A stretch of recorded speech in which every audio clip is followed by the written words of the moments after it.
Kako si pa kaj ti zadovoljna z novim centrom? Mislim, zadovoljna, kako sem zadovoljna, še težko rečem, glede na to, da se je šele odprl, ampak mislim, da je zelo dober, da se je odprl, ker se je že ob zaprtju centra na Wolfovi pokazala velika potreba po odprtju novega centra v centru mesta, zaradi tega, ker obstaja določen procent uporabnikov, ki jim je Župančičeva jama preveč od rok zaradi različnih razlogov, ki jih morda tudi jaz ne poznam. In sem sigurna, da bojo uporabljali prostore na Petkovškovem nabrežju. Koliko je približno uporabnikov, ki misliš, da bojo sem zahajali? Dnevno lahko rečem, glede na izkušnje, da je približno, ne vem, od 50 do 80 uporabnikov. Kar je veliko. Ja, jaz mislim, da je to dosti velik procent. To so tisti, ki recimo, da se zadržujejo tudi dlje časa, so pa potem še tisti, ki pridejo samo po pribor, pa nadaljujejo pot, pa se ne ustavljajo v dnevnem centru, ampak dejansko pridejo samo po pribor in grejo naprej. Se ti zdi, da so ljudje o tem nočejo govoriti, da se izogibajo tega problema, ki obstaja v družbi dejansko? Ne? Ljudje, misliš, še splošno družba? Ja. Mislim, da se vedno več govori o temu.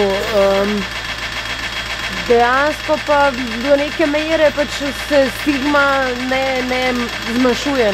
Še vedno je ena velika stigma upeta na to vrsto droge, predvsem na heroin. Kljub temu, da se v zadnjih letih definitivno kaže, da je vedno večja uporaba kokaina in da se število uporabnikov heroina ne veča pa se število uporabnikov kokaina, ki se za razliko od prejšnjih let, ko se ni iniciral, zdaj v večji meri inicira. Tako da, ja, mislim, da se govori o temu, ampak bi se lahko še več govorilo. No? A je lahko dobiti heroin, recimo, v Ljubljani? Ja, enostavno. Ja. Se ti zdi, da bi tudi na tem področju mogli kaj narediti, mogoče, ne vem, represivni organi, policija ali kakorkoli že država?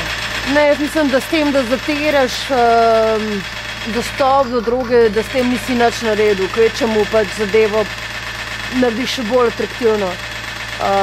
Zdaj da bi prišli do neke situacije, kot so prišli v Švici, da bi se zdaj legalno predpisovalo heroin na recept, to si nekaj podrazno še ne predstavljam, mislim, da smo še daleč od tega, da bi pa se neka večja represija, kot se že izvaja, na preprodajalce izvajala, pa ne vidim nobenega smisla, ker dejansko se ve, kdo prodaja, in mislim, da policija zelo dobro ve, kdo so preprodajalci, kdo so uporabniki, pa mislim, da ni interes policije, da zatira uporabnike in manjše preprodajalce, ampak da bi se to mogli preprečevati na nivoju prvih rok, tistih, kjer prihaja droga v državo, tam čemu se bi morali kaj narediti. No?